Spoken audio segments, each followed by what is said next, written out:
আন্ডারটা নিচে বুঝিয়েছে একটা ছবির একটা বক্সের মধ্যে, বিলো নিচে, বিহাইন্ড পেছনে, পেছনটা আবার বুঝিয়ে দিয়েছে।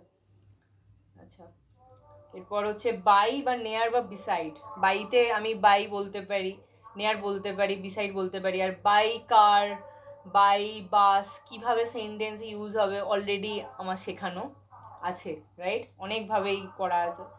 Between, among, out of, round চারিদিকে, এই শব্দটা মনে আমার খুব পছন্দ হয়ে গেছে। টু টুয়ার্ডস মানে দিকে, ফ্রম, ইনটু বাইরে থেকে ভেতরে প্রবেশ করা, অ্যাক্রস, অ্যালং, থ্রু, আপ ওপরে উঠছে, আপস্টেয়ার্স প্লিজ গো আপ, ওপরে যাও, প্লিজ।